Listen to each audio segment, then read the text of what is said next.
ज़्यादा मैं समय आपका नहीं लेने वाला हूँ, मगर मुख्य विषय जो है वो पिछड़े वर्ग की एकता स्थापित करना और पिछड़े वर्ग का राष्ट्रीय स्तर पर संगठन निर्माण करना। ये सबसे कठिन विषय जो है ये है जिसको हम लोगों को समझकर काम करना है। पिछड़े वर्ग के 3743 जाति के टुकड़े हैं और पिछड़े वर्ग में जैसे मैंने पहले भी कहा कि ये जो 3743 जातियां है उसमें सबसे निचले पायदान पर नोमैडिक टाइप के लोग हैं जिसकी संख्या 197 जातियों में है ऑल इंडिया में। दूसरा है उसके ऊपर है मोस्ट बैकवर्ड क्लास, इसकी संख्या पिछड़े वर्ग में 50% है जिनकी संख्या बहुत थोड़ी थोड़ी होती है, बहुत छोटी छोटी होती है। कहीं किसी जिले में थोड़े हैं तो कहीं किसी कमिश्नरी में थोड़े हैं, ऐसी इनकी संख्या है। मगर इनकी संख्या सारे देश भर में 52% में 50% है, मगर इनकी संख्या बहुत अल्प है। मगर ये जातियां सारे देश भर में बिखरी हुई है। इस बात को समझकर जगाना होगा, जोड़ना होगा। तीसरी बात है पिछड़ा वर्ग। तो एक तरफ ये जो पिछड़ा वर्ग है यही किसान है और दूसरा पिछड़ा वर्ग भी है। ये दो बातें समझना है, एक किसान भी है, पिछड़ा वर्ग भी है। एक और महत्वपूर्ण बात है, वर्ण व्यवस्था में ब्राह्मणों ने जिन्हें शूद्र कहा वह शूद्र जातियां ही पिछड़ा वर्ग है। पिछड़े वर्ग के लोगों को ये बात समझ है कि जो शेड्यूल कास्ट के लोग हैं वो अछूत लोग हैं, पिछड़े वर्ग के लोग नहीं है। पिछड़े वर्ग के लोगों को यह बात समझना है कि शेड्यूल कास्ट के लोग अछूत वर्ग के लोग हैं, यानी जिनको इस देश में छुआ नहीं जाता, जिनकी 1703 जातियों के टुकड़े हैं। और जो पिछड़ा वर्ग है वो अछूत नहीं है, सचूत है। उनका छुआ हुआ ब्राह्मण खा लेता है, उसके हाथ से आटा वाटा भी गूंथ लेता है, पूड़ी छानने के लिए हटा देता है कि पूड़ी हटो, अब पूड़ी हम छानेंगे। मगर आटा जो है वो आटा गुथवाने का काम, ताकत का काम है, तो उसमें कुर्मी जी और यादव जी की जरूरत होती है। तो इसलिए तो कहीं कहीं जो है ये लोगों को छुआ जाता है, मगर जो अछूत जाति के लोग हैं उनको छूने का काम नहीं होता है। ये बात समझना जरूरी है। तो इसके अलावा हर राज्य में कुछ लोगों को, जैसे महाराष्ट्र का आपको उदाहरण देता, महाराष्ट्र में जो जाति के लोग अपने को कन्बी या कुर्मी कहते हैं वो पिछड़े वर्ग में है, और जो कुर्मी कुंबी जाति के लोग अपने को मराठा कहते हैं उसको उन्होंने पिछड़े वर्ग में नहीं रखा। तो ये सारे देश भर में ऐसा चल रहा है। मगर वर्ण व्यवस्था में वो जातियां जिनको उन्होंने अलग अलग राज्यों में पिछड़ा नहीं माना, जैसे लेवा कड़वा कुंबी जो है गुजरात का वो पिछड़े वर्ग में नहीं है, महाराष्ट्र में मराठा पिछड़े वर्ग में नहीं है, और कई राज्यों में जो जाट है वो पिछड़े वर्ग में नहीं है, मगर वर्ण व्यवस्था में शूद्र वर्ण में है। ये बात समझना जरूरी है, ये जानना बहुत जरूरी है। तो इससे हमें ये समाजशास्त्र समझ में आता है। अगर हमें समाजशास्त्र जिस समाज को जगाना है, जोड़ना है और शक्ति का निर्माण करना है, उसको ये समाजशास्त्र समझना बहुत जरूरी है। ये इसलिए भी जरूरी है क्योंकि जातियों में ऊंच नीच की भावना है, तो एकता की भावना ऊंच नीच की भावना खत्म कर देती है। ऊंच नीच की भावना की वजह से एकता नहीं है। अब हमारे सामने पिछड़े वर्ग के लोगों में एकता प्रस्तापित करने का बहुत बड़ा चुनौती का मामला है कि पिछड़े वर्ग के 3743 जाति के जो लोग हैं, इनमें एकता कैसे स्थापित किया जाए, यह है बड़ा सवाल। क्योंकि एकता होगी तो फिर तो सारी समस्या का समाधान ही हो जाएगा। समाधान अटल बिहारी नहीं करेगा, समाधान हम ही कर लेंगे।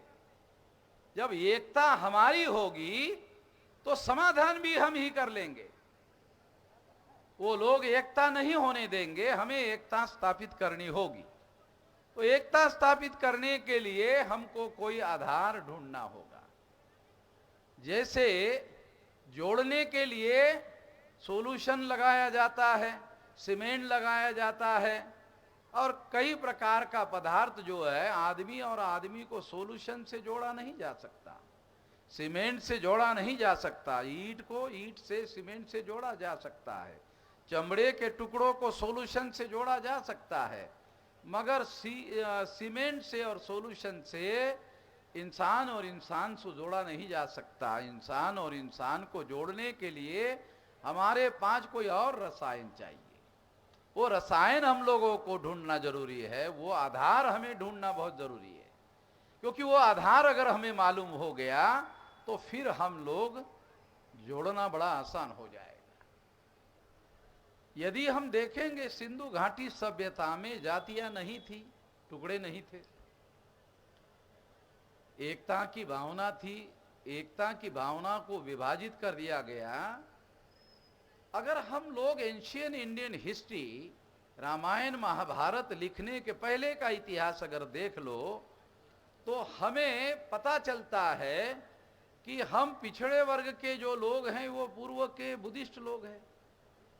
बुद्धिस्ट होने के पहले भी हम लोग मूल निवासी हैं, और मूल निवासी होने के पहले हम लोग तमाम सारे पिछड़े वर्ग के लोग नाग लोग हैं। मुझे नहीं लगता पिछड़े वर्ग के लोगों को यह बात जानकारी है।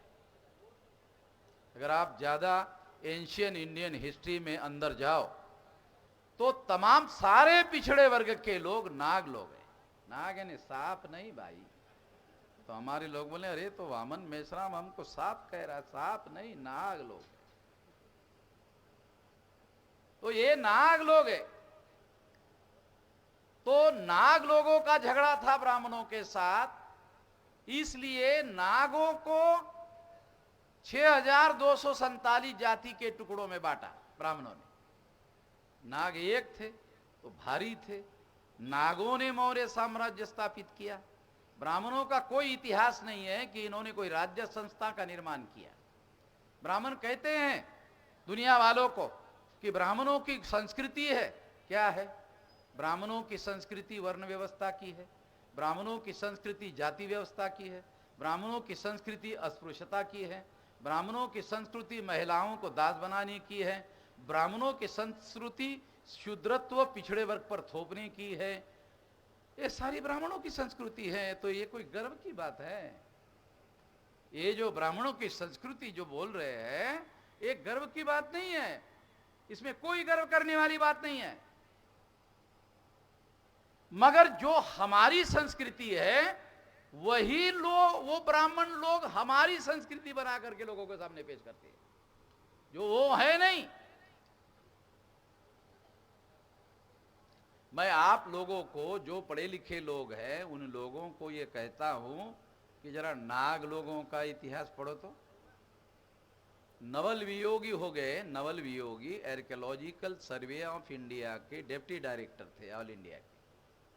उन्होंने किताब लिखा है, हो सकता है यहां आया हो। किताब का नाम है Nagas the ancient ruler of India. पढ़ लेना, Nagas the ancient ruler of India. तो आर्कियोलॉजिकल एविडेंस के आधार पर प्रमाणित किया। और दुनिया में जो इतिहास लिखने वाले लोग हैं, जब आर्कियोलॉजिकल एविडेंस दिया जाता है तो फाइनल एविडेंस, आर्कियोलॉजिकल एविडेंस को फाइनल एविडेंस माना जाता है, और दुनिया में कोई आर्कियोलॉजिकल एविडेंस को गलत नहीं कह सकता। तो हम लोग जो है वो नाग लोग हैं। महाभारत अगर पढ़ लो तो महाभारत में एक यज्ञ हुआ है, उस यज्ञ में नागों को जलाने की कथा आती है। अभी जानते हो क्या? ये थोड़ा पढ़ लो।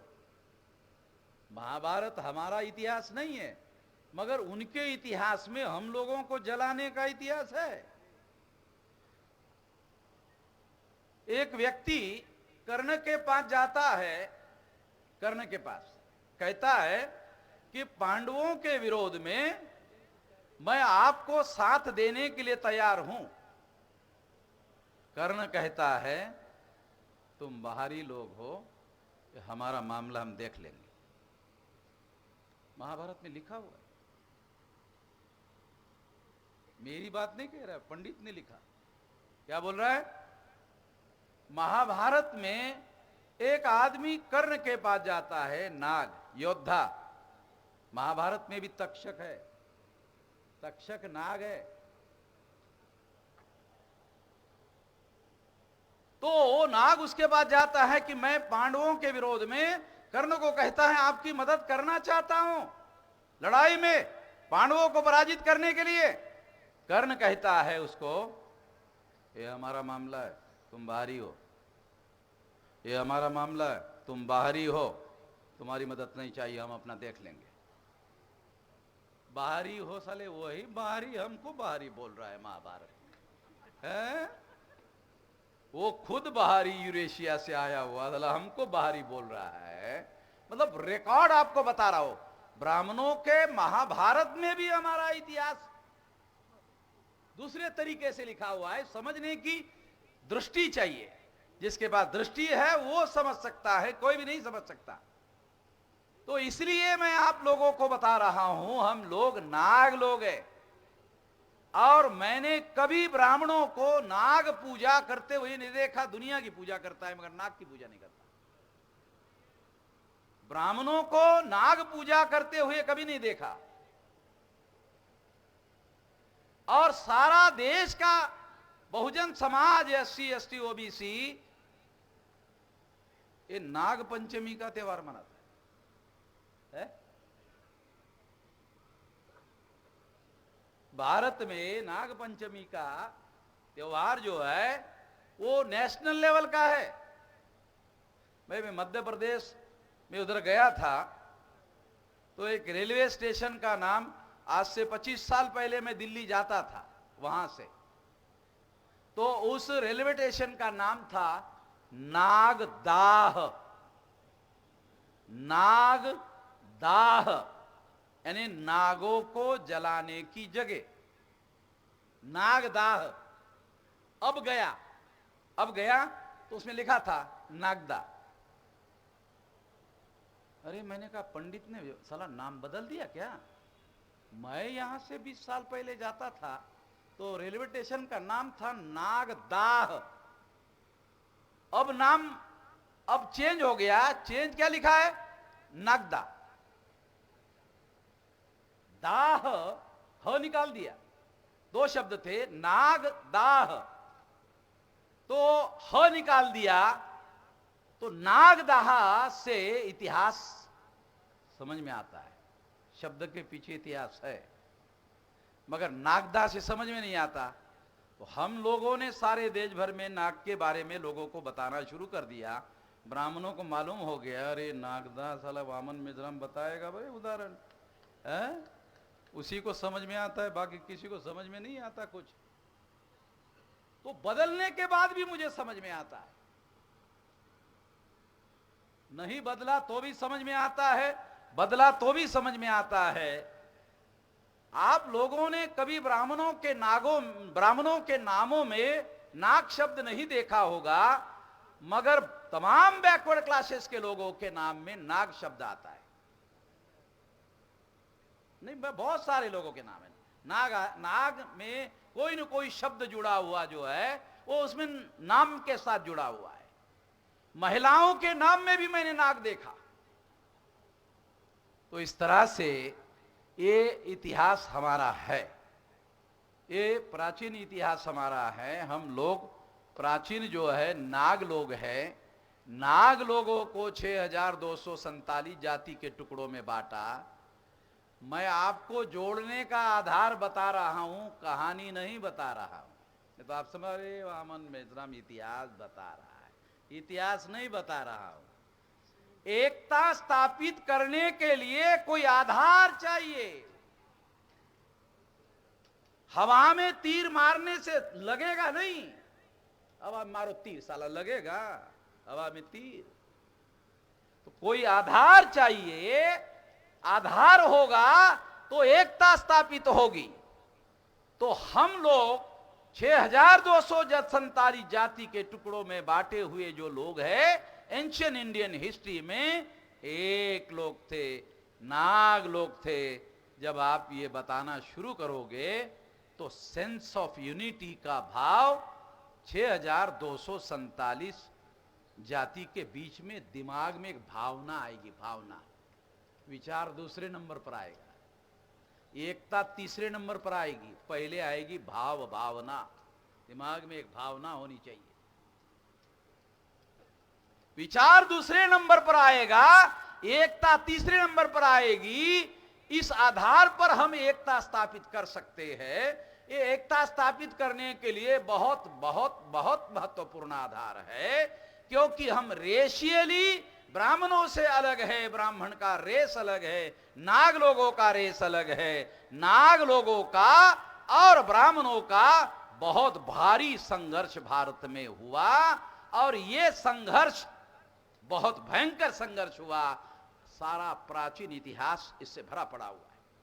अगर आप इसका इतिहास का अध्ययन करो तो आपको पता चलेगा।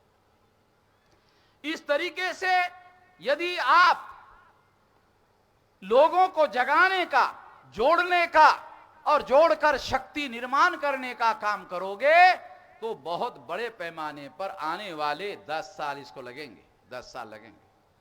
2030 तक ये पिछड़े वर्ग का जो समूह के दृष्टि से, एक तो नोमैडिक ट्राइब है, दूसरा एमबीसी है, तीसरा ओबीसी है, और चौथा SC ST OBC से धर्म परिवर्तित मुस्लिम है, सिख है, ईसाई है, बुद्धिस्ट है, जैन है, 4 है, और एक शूद्र के नाम पर अभी आउट है, बाहर है।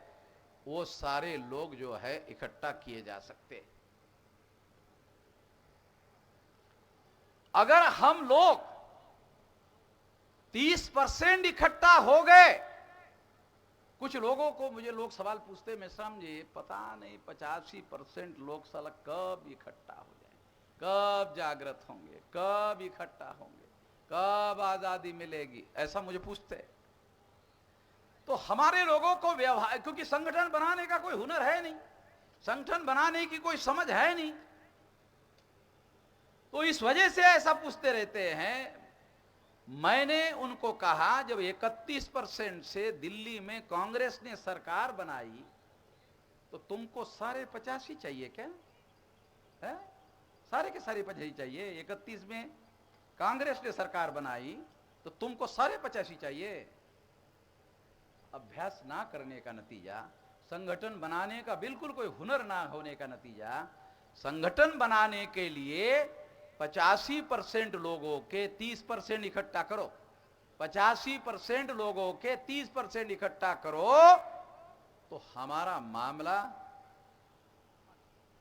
फतेह हो जाएगा, फतेह हो जाएगा, विजयी हो जाएगा। तो ये हम लोगों को समझना होगा व्यवहारिक रूप से। नहीं तो हमारे लोग क्या सोच रहे, पता नहीं साला होगा कि नहीं होगा। जिसके दिमाग में ये रहेगा वो इकट्ठा करने का काम ही नहीं करता। जिसके दिमाग में ये रहेगा पता नहीं साला ये होगा कि नहीं होगा, वो करता ही नहीं। ध्यान रखना, निश्चित होना चाहिए संकल्प होना चाहिए, संकल्प से ही सिद्धि होती है। और संकल्प जो है ये मानसिक स्थिति है, कुछ नहीं होता है। अकेला आदमी होता है तो उसका संकल्प होता है। बैरिस्टर मोहम्मद अली जीना को टीबी की बीमारी थी, तो उसका जो एक्सपर्ट डॉक्टर था बॉम्बे में, वो कंट्रोल नहीं कर पा रहा था। तो उसने कहा कि मेरे से भी ज्यादा एक्सपर्ट आदमी है डॉक्टर, उसके पास आपको लेके जाता हूं। तो बैरिस्टर मोहम्मद अली जीना को वो डॉक्टर, उसका स्पेशलिस्ट जो था, वो लेके गया। तो उस डॉक्टर ने मोहम्मद अली जीना को चेक किया, टेस्ट किया। करने के बाद मोहम्मद अली जीना को डॉक्टर ने पूछा, जीना साहब आपको 6 महीने पहले मर जाना चाहिए था, आप जिंदा कैसे, यही मुझे समझ में नहीं आ रहा। आपको 6 महीना पहले मर जाना चाहिए था, आप जिंदा कैसे, यही मुझे समझ में नहीं आ रहा है।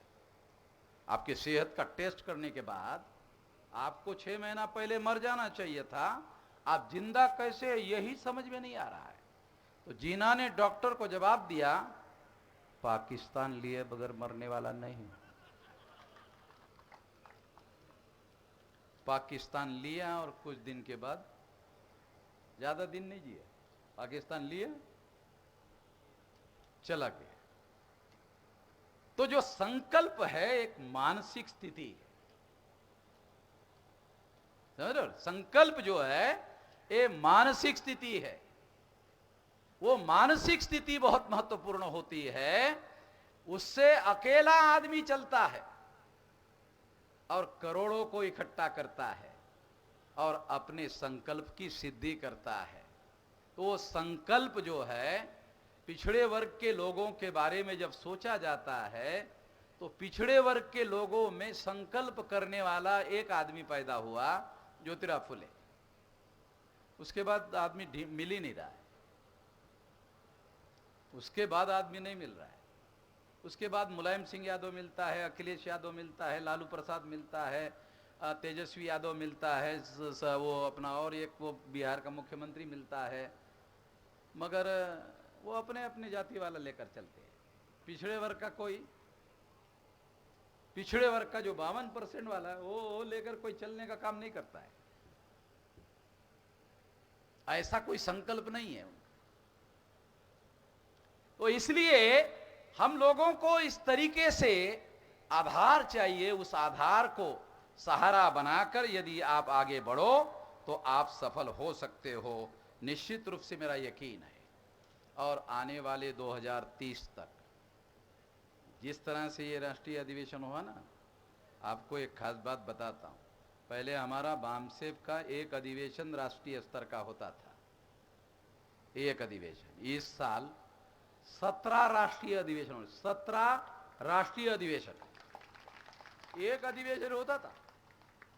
वो भी बहुत मुश्किल से हमारे लोगों, अरे इतना 17 हो रहे, 17 राष्ट्रीय मुस्लिम मोर्चा का हो गया, महिलाओं का हो गया, किसान का हो गया, अब ये पिछड़े वर्ग का भी हो गया, 17। तो 2030 तक आज से संगठन शक्ति जो हमारी है वो 1000 गुना बढ़ जाएगी। आज जितनी ताकत है उससे 1000 गुना बढ़ जाएगी। और 1000 गुना बढ़ने के बाद 2030 तक सेंटर में हमारे मर्जी के बगैर कोई सरकार नहीं आएगी। 2030 में हमारी ताकत इतनी होगी, शक्ति इतनी होगी संगठन की कि 2030 में हमारे मर्जी के बगैर दिल्ली में कोई सरकार नहीं बनेगी। क्यों नहीं बनेगी? हम बनने देंगे तो बनेगी। क्यों नहीं बनेगी? तो हम बनने देंगे तो बनेगी, जब हम बनाएंगे तो बनेगी, जब हम बनाएंगे तो हमारी समस्या का समाधान भी उसमें निहित होगा, करेंगे। इतना ही इस मौके पर मैं कहता हूं, क्योंकि बहुत ज़्यादा कहूँगा बदहजमी होने का खतरा है, तो इसलिए इतना ही आप लोग हजम कर लो। यही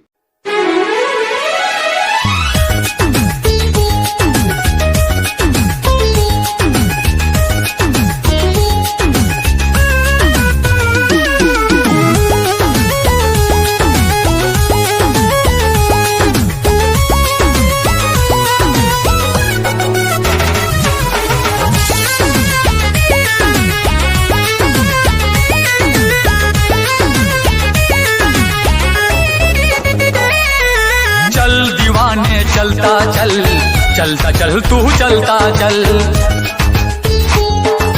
दुनिया के अन्याय से भीम दीवाने लड़ता चल। चल दीवाने चलता चल, चलता चल तू चलता चल। दुनिया के अन्याय से भीम दीवाने लड़ता चल। नागवंश का नायक है तू, द्रविड़ों का सरदार है। मौर्य वंश का है जुनून, तू भारत का रखवार है। तेरी भुजा में बसा हुआ है, तेरी भुजा में बसा हुआ है चंद्रगुप्त का बाहुबल। चल दीवाने चलता चल, चलता चल तू चलता चल। चल दीवाने चलता चल, चलता चल तू चलता चल। दुनिया के अन्याय से भीम दीवाने